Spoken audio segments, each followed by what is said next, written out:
can't see me, that's what I'll be saying to my wife and my family over the Christmas period this year. Because not only do AEW plan to put on World's End once again the day after Boxing Day, but WWE have some big plans as well, Ross. Yeah, according to Bryan Alvarez of the Wrestling Observer, originally the final John Cena match was going to be in early December at Saturday night's main event. This is not confirmed, but it does look like there is now a discussion that a date will be moved, so it would be head-to-head with AEW's World End, as Tom just said there, in the break between Christmas Day and New Year's Day. Nothing ever happens in Crimbo Limbo, except this year, where apparently everything is going to happen during Crimbo Limbo. Yeah, I mean, this is the latest of WWE's counter-programming initiative, where anytime AEW put on a show, they're going, oh, what a coincidence, we were going to do a show there as well. They're at war. There is a war on, don't you know? I just wish, though, they would ask the content creator, the humble content creator, before they would do this, because it's going to get to the point, Tom, we're going to have to pick and choose, and we end up losing because we upset somebody no matter what we choose to do. Whatever we do, we upset people. Why does no one think of the content creator? Nick Khan, Tony Khan, all the Khans. We're turning into Tony Khans over here because there's too much wrestling. This man sweats over a hot keyboard for up to 5 hours a day sometimes. I know. And sometimes stares down the camera for at least 12 minutes of that. Yeah. And you want to take that away from him? Seriously. Hey, we have 9 to 5 office hours here, Tom. That's all I'm saying. That we do, we sometimes keep. And you want to take that away from us. This guy works like 17 hours a day, otherwise he's downplaying what we do. I don't know what you mean. I don't know how I do it. But that's a thing that's happening.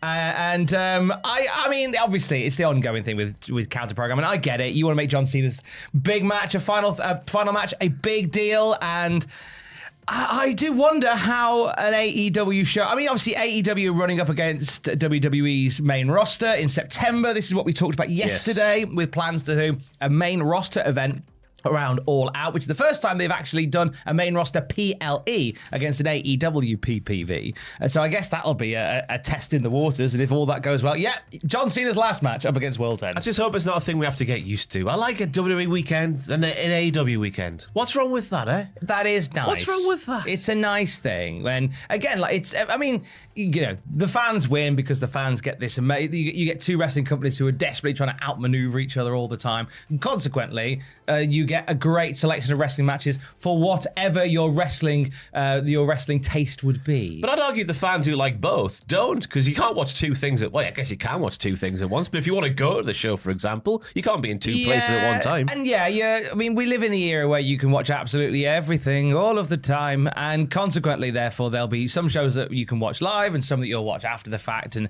in your own convenience and stuff like that. But then if it means you've just got two companies that are vying for your attention on that night, they're both going to work their socks off. And consequently, I think fans win. Yeah. But the content creators don't. Forbidden Door is coming up next weekend in London, and a big set of matches were announced for that show last night, including the AEW World Title match. Yes, Hangman Page will defend his title against MJF. There's a bit in the ring, there's a bit behind the seat, well, in the parking lot, so there was, the dangerous parking lot. Bosh, he says to Hangman's head off a car. Bosh, I don't know why he says it to him. And the dirt is gone. So this came about because you had MJF basically goaded into cashing in his title opportunity at Forbidden Door. And then later on in the night, MJF took out that frustration on Hangman Page, saying that he promises that he's going to break him, and Hangman Page hasn't seen anything yet. Really good promo with those two. Yeah. You know, in the story was always going to be MJF going after Hangman Page, and they've done it in this manner, and there's chemistry between them two. Oh, yes, there is, Thomas. My goodness me. Chemistry in them there. Oh, my God, aye. And a whopper of a gimmick match is being added to Forbidden Door. Just one for the freaks out there. It was a match that was set up last night following the return of Will Ospreay. Now, this seems a bit silly, right? Because Ospreay said he's got to have surgery or something. He's going to be out for a month and then make it back for Forbidden Door. I'll just read this out verbatim. Lights out steel cage match. Doesn't quite add up. I mean, it does and it doesn't. So let's get into how we got here. So last night on Dynamite, the Death Riders looked to take out Darby Allin, and then dun dun dun dun, dun, dun, dun. Here's Will Ospreay making the save. And then it's Will Ospreay that calls out the Death Riders and Fuens for the aforementioned lights out steel cage match. And then throughout the night, Will Ospreay is recruiting for that team. Yeah, Death Riders called upon Bucks and Gabe Kidd to join their teams, whereas Ospreay has assembled Darby Allin, Tanahashi, and the Golden Lovers. Why not, eh? Yeah. Throw them all in there. A big, dirty, bloody pie. Now, with 4 and 20 Blackbirds here. Now, this match, I think, has been put together because Will Ospreay, obviously, he's been saying, I need surgery, I need to take some time away. I don't know if I'll be there for Forbidden Door. This is one of those matches where there's so many bodies moving around that whilst I would not be surprised does something ludicrous, there's enough people in there that means that his role is going to be minimal. Yeah. And he can work a little. It's so funny when you go, this match is... Only in wrestling when you go, this is the most aggressively dangerous match ever because the guy is trying to be a bit safer. Yeah. So therefore you can take some of these big angry match shortcuts in order to protect them a bit more. Yeah. Having said that, Will Ospreay's going to do like a flipping moonsault. He's obviously been cleared for this kind of match. We're not just saying, he's come back too soon from injury and he's been thrown at this kind of thing. It's not a sloppy shop in AEW. We know this. It's not a sloppy over the last few years. It's not a sloppy shop at all. Also, last night it was confirmed that the boys are getting back together. It's happening for the first time in over 14 years. London is getting the return of Adam Copeland and Christian Cage as a tag team. 5-second pose. You didn't join in. I wasn't ready. Can we do that again? 5-second pose. Great content. Anyway, yes, it was Stoke versus Cope last night on the show. Stoke tries to spear Cope. Cope doesn't bump because Stoke is very small. We're getting interviews from the fans who are calling Stoke a little weirdo who couldn't get the hose back in the day. And then we have FDR come down, of course, and the big attack is on Cope. Who's going to save Cope? Who's going to save Cope? Cage comes down with bloody Spike. With Spike. And he shoos off FTR, and Nick Wayne gets a little clobber of Spike as well.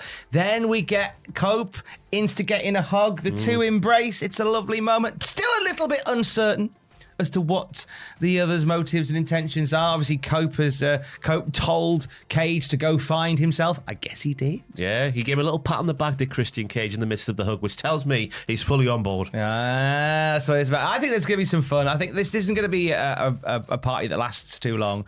But I think we'll have maybe next week we'll have a Dynamite card in Glasgow. We'll probably get some like callbacks to some old Cage and Cope stuff. Yes. Maybe a kazoo's going to be busted out. Get the kazoos out. Get the big cowboy hats out. I see them having maybe a match against Wayne and Kip Sabian at Forbidden Door, which is happening. And then maybe All Out, we do Cage and Cope versus FTR. Yeah. And then I think maybe they go their separate ways again. Someday life will find I do just hope that Christian Cage keeps his current Kavorka and Cope has to try and stop him getting into trouble with his big dirty mouth. Oh, that'd be fun. Yeah. There'd be some fun to be had there. So that's how Forbidden Door is shaping up, as well as the world title match, the lights out steel cage match, and the return of Cope and Cage. We've got the unified title on the line with Kazuchika Okada defending against Swerve Strickland. My goodness me. So we do the AEW tag team titles on the line. The Hurt Syndicate, the champions, defending against those tag team eliminator winners, which we still don't know who they are quite yet. Mercedes Moné puts her TBS title on the line against Alex Windsor, as well as Persephone from CMLL and a Stardom competitor, TBA. Ooh, the TNT titles on the line with Kyle Fletcher defending against Takahashi. Oh, real Forbidden Door at its core. It is a spicy night. If you're going along next weekend, have the most lovely of times. And by the way, in case you missed it on Twitch last night, speaking of great wrestling companies in its stride, I enjoyed popping in to watch you guys rewatch WCPW. Yeah, we got episode 2 in the can last night. It's back to Tuesday next week because hopefully I won't be an ill boy. We're just about recovering. I'm sweating like a pig down here. But yes, it was a harrowing experience once again watching. I don't know. I think watching those bits on the camera, you and Simon Mill, I think it's great. I think it was something that would have been great if you could maybe. Oh, here we go. Iron out some of the issues. Any more props down here? I've got nothing on this side. It was they just said, go and find a prop and make some funny stuff, Ross and Simon. That's hard, Tom. That's hard. It had nothing to do with the wrestling. You're a sick guy. Yeah, I was.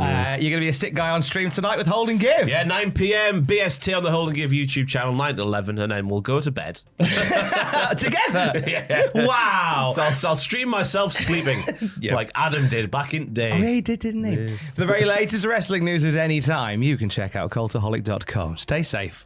Love you. Bye. Go to bed. Yeah. ATP was good. Let's get to work.